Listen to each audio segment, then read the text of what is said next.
Ini kan zamannya online sekarang. Anak-anak sekolah online. Efek dari online ini apa? Banyaklah anak-anak yang tak mandi pagi, tak gosok gigi. Di atas berjilbab, bawah pakai celana pendek. Karena online semuanya.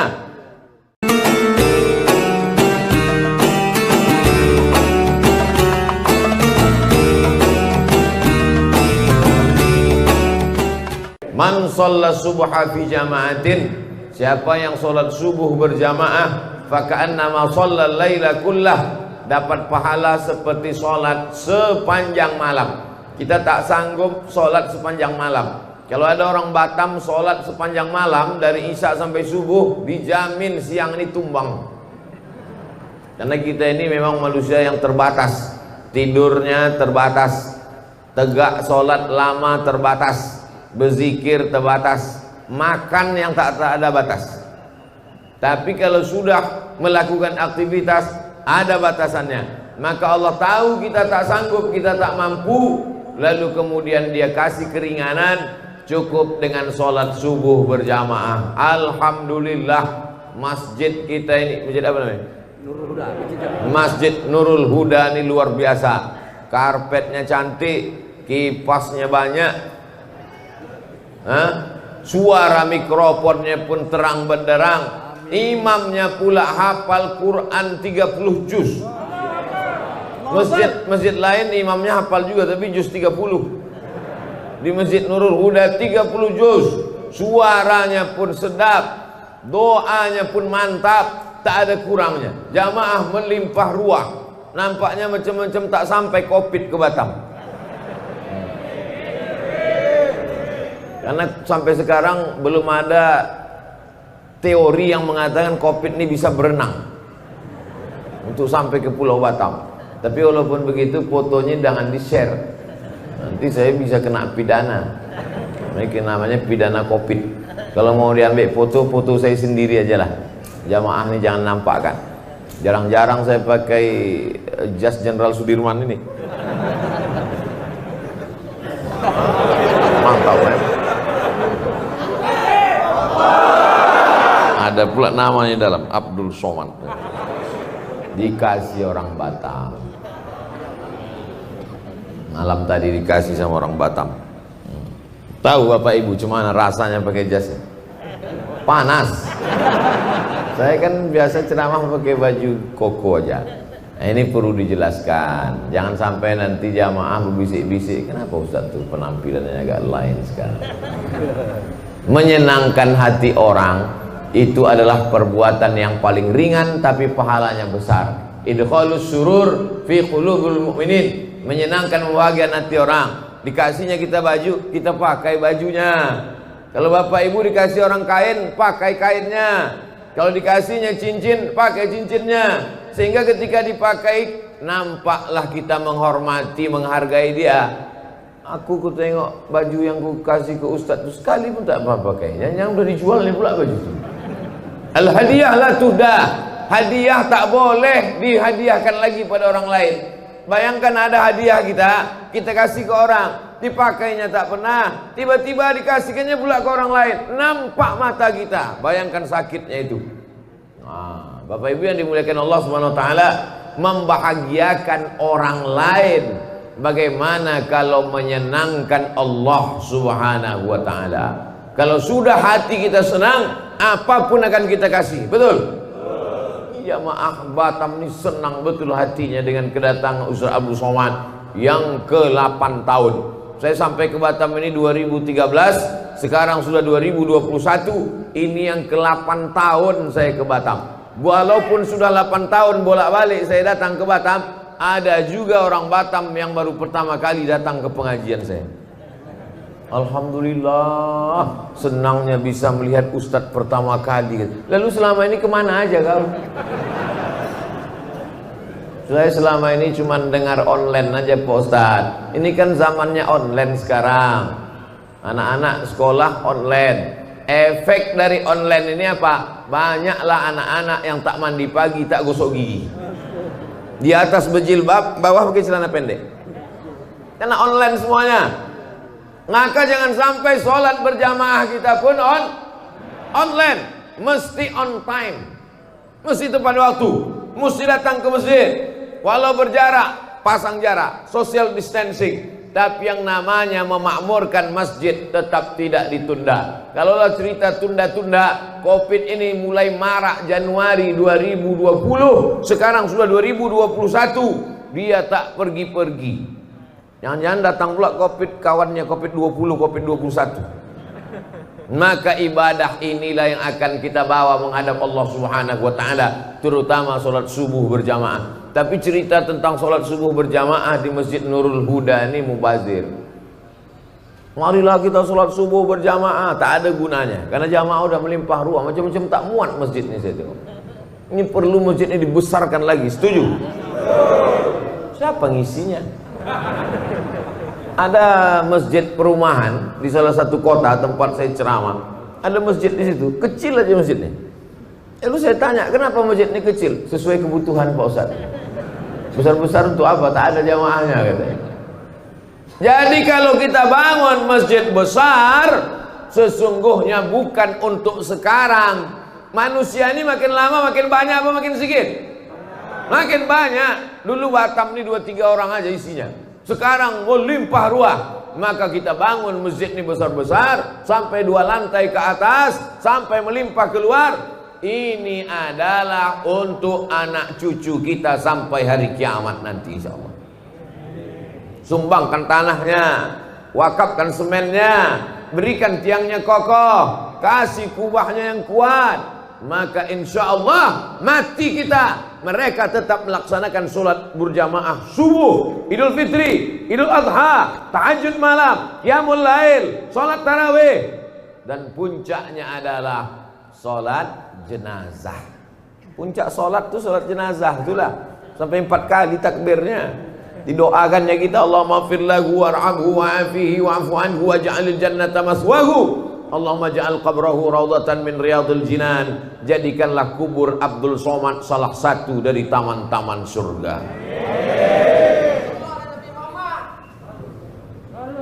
Allahumma shalli ala sayyidina Muhammad. Banyak pula selawat ketinggalan. Allahumma shalli ala sayyidina Muhammad wa ala ali sayyidina Muhammad. Jadi yang paling penting dalam hidup ini adalah istiqomah sholat berjamaah. Semalam saya dikirim foto oleh kawan saya di WhatsApp. Maaf beribu maaf. Foto yang dikirimnya itu jamaah di depan. Kawan saya ini di shop ketiga. Jamaah di shop pertama. Dia di shop ketiga. Di fotonya jamaah yang di shop pertama itu. Apa kata dia? Aku sedih hatiku, bisa pula dia di shop 1, aku di shop 3. Saya tengok, biasa aja fotonya. Setelah lama-lama saya tengok, maaf beribu maaf, rupanya kawan yang di depan ini putus kakinya 1. Putus kakinya, bisa dia di shop pertama. Aku lengkap kakiku, bisa pula aku di shop ketiga.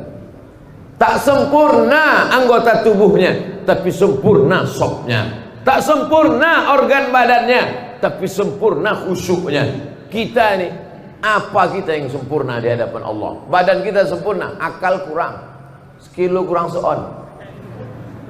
Sempurna badan kita, tak sempurna khusyuk kita. Asal sholat terlambat, Yang parahnya Idul Fitri pun masbuk juga. Ilaha illallah Muhammad Rasulullah. Tapi jamaah Masjid Nurul Huda alhamdulillah tak ada yang terlambat. Itu yang berdiri di belakang itu tidak pernah terlambat dia. Cuman dia mau mengasih tempat kepada orang di dalam. Begitulah hebatnya dia menyenangkan hati orang. Kalian kalau mau masuk surga masuklah, katanya, masuklah. Aku singgah ke neraka sebentar. Wa qina azabannar. Selamatkan kami dari neraka ya Allah. Amin. Orang yang sholat berjamaah, maka dia amalnya setahun dibalas 27 tahun. Betul apa betul? Ada orang sholat berjamaah setahun, amalnya bertambah 27 tahun. Dari mana Ustaz rumusnya 27 tahun? Sholatul jamaati, sholat berjamaah, tafdulu sholatal fadzi, lebih utama daripada sholat sendirian. Bisa ba'in was ishrina darajah, 27 derajat. subuh 27, zuhur 27, asar 27, maghrib 27, isya 27 selama setahun, maka bertambah umurnya berarti 27 tahun. Jadi kalau istiqomah dia tahun 2021 ini sholat berjamaah, bertambah umurnya 27 tahun. Bagaimana dengan orang Batam yang sudah istiqomah selama 10 tahun? Berarti umurnya bertambah 270 tahun. Terjawablah kenapa umat Nabi Muhammad SAW lebih dulu masuk surga daripada umat Nabi Musa, lebih dulu masuk surga daripada umat Nabi Isa. Mereka umurnya panjang, tapi lebih panjang lagi umur kita. Nabi Musa itu meninggal 120 tahun. Kita kalau istiqomah 10 tahun ini 270 tahun. Mana yang lebih panjang, umur umat Nabi Muhammad atau umat Nabi Musa? Umat Nabi Muhammad. Tapi syaratnya harus istiqomah. Kalau istiqomah setahun ini Pak Ustadz 270 tahun. 10 tahun 270 tahun. Lah agak-agak terlambat beberapa kali Pak Ustadz. Insya Allah kita carikan surat dispensasi maaf. Istighfar itulah maaf. Ya, tak ada lain kecuali istighfar. Man lazimal istighfar. Siapa yang memperbanyak istighfar? Astaghfirullahaladzim, astaghfirullahaladzim, astaghfirullahaladzim, astaghfirullahaladzim alladzi la ilaha illa huwal hayyul qayyum wa atubu ilaih. Siapa yang memperbanyak istighfar, ja'alallahu lahu min kulli dhiqin makhraja. Kesempitan hidupnya dikasih Allah kelapangan. Hidup ini ada orang hidupnya yang tak pernah sempit hidupnya. Sempit semua hidup orang. Dulu orang berpikir nanti kalau udah selesai kuliah ini tak sempit, makin sempit, tak dapat kerja. Nanti kalau udah dapat kerja ini makin sempit, belum menikah. Nanti kalau udah nikah ini mungkin lapang, makin sempit, tak dapat tunjangan. Nanti kalau sudah punya anak ini mungkin makin lapang, makin sempit. Orang merasa hidupnya sempit. Maka untuk menyelesaikan masalah ini, kata Nabi SAW, banyak-banyak istighfar. Wa ja'alahu min kulli dhiqin makhraja. Setiap kesulitan hidupnya dikasih Allah Subhanahu wa taala makhraja, solusi. Hidup ini tempat masalah, dunia ini tempat ujian. Jadi kalau ada orang heran, aku heran lah Pak Ustadz, kenapa lah hidup ini banyak kali ujiannya? Kau salah masuk tempat. Dunia ini tempat ujian. Jadi kalau ada orang mengeluh, kenapa hidup ini banyak kali ujiannya Pak Ustadz? Karena di sini tempat ujian. Kalau gitu aku masuk liang lahat aja lah Pak Ustadz. Memang tempat ujian lagi. Liang lahat itu tempat pertanyaan, marabbuka, man imamuka, ma kita buka. Dunia adalah tempat ujian, alam barzakh adalah tempat pertanyaan, akhirat adalah tempat titian siratal mustaqim. Maka puncak yang kita inginkan, tempat ketenangan adalah surga jannatul firdaus insyaallah. Amin. Idza sa'altumullaha fas'alul firdaus. Kalau kalian minta surga, mintalah surga jannatul firdaus. Surga yang paling tinggi jannatul firdaus. Insyaallah yang di atas ini semua dapat surga jannatul firdaus. Mereka di atas ini tahap apalah agaknya prestasinya. Bisa pula dia lebih tinggi dari kepala kita, bayangkan. Bapak Ibu yang dimuliakan Allah Subhanahu wa taala, tidak ada larangan masjid lantai 1, lantai 2, lantai 3. Seandainya masjid itu tidak boleh lantai 1, lantai 2, lantai 3, tak akan ada Masjidil Haram sampai 4 lantai ke atas, tak akan ada Masjid Istiqlal tinggi menjulang ke atas. Artinya mereka bukan tidak hormat, tidak sopan, tidak santun. Memang masjid ini sekarang ke atas, karena kalau ke samping mahal pembebasan tanah-tanah. Tapi masjid ini memang ke atas, ke depan perlu lantai atas, lantai paling tinggi di atas tempat convention hall, lantai keduanya tempat orang pelatihan-pelatihan, pertemuan di atas, pelatihan-pelatihan. Supaya apa? Setiap tempat itu efektif. Jangan pernah berpikir cukup masjid sampai sekian, tidak. Ke depan masjid mesti lebih ramai. Kenapa? Karena orang berkumpul di masjid. Manusia di kota paling besar, kota paling hebat kota, tapi jiwa orang kering kerontang. Maka untuk membangun jiwa manusia itu, untuk menyuburkan imannya, untuk memperkuat keyakinannya, maka solusinya adalah masjid. Di kantor dia stres, ditekan atasan, sampai di jalan sedang suntuk-suntuk, salah tengok rambu, kena tilang pula. Udah jelas-jelas di situ ada razia, tapi tak nampaknya prit kena. Di kantor ditekan atasan, di jalan pula kena razia, balik rumah pula anak menangis tak berhenti-berhenti. Di manalah dia mendapatkan ketenangan?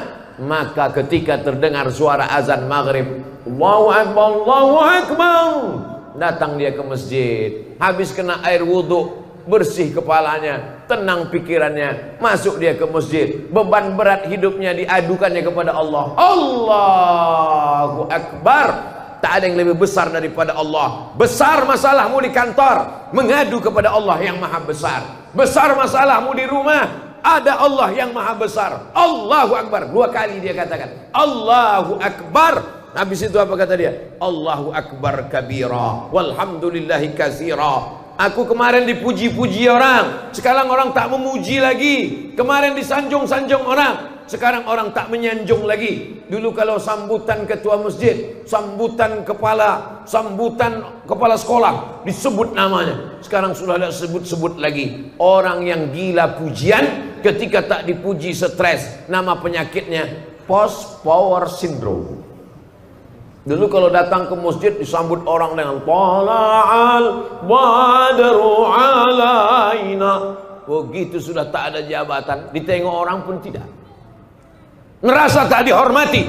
Maka Allah mengatakan, jangan kau tersinggung. Allahu Akbar kabira walhamdulillahi katsira. Yang layak dipuji-puji itu cuma Allah. Walhamdulillahi katsira. Dulu diagungkan orang, dulu disanjung orang, dulu dimuliakan orang. Wa subhanallahi bukratan wa asila. Makanya ketika itu dibaca, bergetar pintu-pintu langit, bergoncang malaikat di atas. Siapa yang mengatakan itu?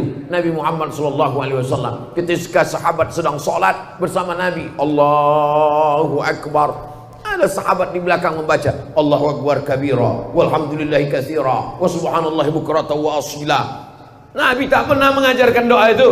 Nabi mengajarkan Allahumma ba'id baini wa baina khataayaya kama ba'adta bainal masyriqi wal maghrib. Ya Allah, jauhkanlah antara aku dan dosa-dosaku sebagaimana jauhnya antara timur dan barat. Tiba-tiba selesai sholat, Nabi bertanya, manil qail? Siapa yang membaca doa tadi? Tak pernah doa itu kuajarkan, tak pernah doa itu kubacakan. Tiba-tiba ku dengar ada tadi makmum yang membaca Allahu Akbar kabira walhamdulillahi katsira wa subhanallahi bukratan wa asila. Siapa yang membaca? Sahabat pun angkat tangan. Aku ya Rasulullah. Gentleman, mengaku, tidak diam-diam, tidak hanya bersuara lalu menghilang. Aku yang membaca itu ya Rasulullah. Kata Nabi, futihat abwaabus sama, terbuka pintu-pintu langit karena doa yang kau baca. Hadis ini diriwayatkan oleh sahabat Nabi Abdullah bin Umar bin Khattab. Anak Umar bin Khattab, sejak mendengar doa itu, aku tak pernah meninggalkannya walau sekalipun. Allahu Akbar kabira walhamdulillahi katsira wa subhanallahi bukratan wa asila. Saya yakin 90% jamaah masjid ini bacaan iftitahnya Allahu Akbar kabira. Betul? Kita bacanya dari kecil, saking hafalnya sudah, tak ingat kita entah kapan kita bacanya. Lajunya kalah Valentino Rossi. Allahu Akbar kabira. Selesai. Salat adalah perenungan, salat adalah khusyuk, salat adalah kesadaran bahwa kita sadar kita sedang berhadapan dengan Dia, bukan berhadapan dengan tiang, bukan berhadapan dengan dinding. Salat adalah kita berhadapan dengan Dia. Siapa Dia? Wajjahtu wajhiya, ku hadapkan wajahku. Aku bukan menghadap gubernur, aku bukan menghadap presiden, aku bukan menghadap menteri. Aku menghadapkan kepada Dia yang menghidupkan gubernur, yang menciptakan presiden, yang mematikan pejabat-pejabat. Yuhyi wa yumit wa huwa ala kulli syai'in. Wajjahtu wajhiya lilladzi fatara as-samawati wal arda hanifan musliman wa ma ana minal musyrikin. Inna salati wa nusuki wa mahyaya wa mamati lillahi rabbil alamin. Kalau sudah kita serahkan semua urusan kita ke Pak Kades, insya Allah selamatlah KTP kita. Amin. Kalau udah kita uruskan semuanya ke Pak RT, ke Pak RW, ke Pak Wali, insya Allah selamat. Kalau orang begitu yakin urusannya diurus dari mulai RT, RW, Kades, Kadus, Wali Kota, Gubernur, kenapa dia ragu kalau urusannya diserahnya kepada Allah Subhanahu wa Ta'ala? Orang yang bingung dengan urusan dia, padahal udah diuruskannya kepada Allah. Orang yang bingung dengan urusan dunia, padahal udah diserahkannya kepada Allah. Sama seperti orang naik pesawat, dipeluknya kopernya. Naik dia ke pesawat, dipeluknya kopernya kuat-kuat. Datang pramugari tanya, Pak, kopernya di atas aja. Enggak, aku takut jatuh. Apa pula kau takut kopernya jatuh? Kau aja pun belum tentu selamat sampai tujuan. Tapi kalau sudah kau ikatkan safety belt, sudah kau ikatkan, apa namanya kalau kita naik pesawat tuh? Nah, ikat pinggang, seat belt. Kalau udah kita ikatkan seat belt, maka insya Allah selamatlah kita.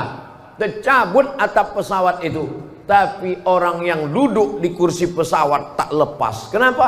Karena seat belt. Seat duduk, belt ikat pinggang. Seat belt duduk dengan pinggang terikat. Tercabut atap pesawat, maka semua penumpang yang ada di situ selamat. Yang hilang siapa? Pramugari. Kenapa? Karena pramugari tak pakai seat belt. Begitulah pengorbanan dia. Makanya saya kalau dicapa pramugari itu saya jawab, Pak Ustadz, ya kata saya. Kenapa? Karena dia udah berkorban untuk kita. Bapak ibu yang dimuliakan Allah, ada ibu-ibu di sini. Masya Allah, tabarakallah. Ibu-ibu sebetulnya tidak sholat ke masjid, tapi karena ada pengajian, karena amanah, perempuan sholatnya di rumah, di dalam kamar, di dalam tempat yang sempit. Sekarang ada orang melarang, jangan sholat ke masjid, perempuan jangan ke masjid, tapi ke mall boleh. Padahal di masjid dia tertutup, padahal di masjid dia dekat dengan Allah. Maka maksud hadis perempuan sholat di tempat yang sempit, di kamar yang tertutup, di dalam rumah, maksudnya kalau terjadi fitnah. Di Palestina tak boleh sholat perempuan di masjid, nanti ditangkap oleh tentara Israel, diperkosa. Ketika terjadi konflik yang ada di Bosnia, ketika di Rohingya, ketika di Suriah, di Irak terjadi konflik antar kelompok masyarakat, ditangkap oleh ISIS, na'udzubillah, maka perempuan. Tapi di Batam, ibu-ibu di masjid nih, kalau pulang ada tentara Israel di luar, tak ada, aman, damai, tenang, dengan tetap menjaga protokol kesehatan, cuci tangan, jaga jarak, pakai masker. Ustadz ceramah pakai masker, ustadz aja tak pakai masker. Nih, ini pakai masker, walaupun di dagu. Tak ada nanti orang mengejek-ejek, apa itu Abdul Somad ceramah tak pakai masker. Nih tak nampak kau pakai masker.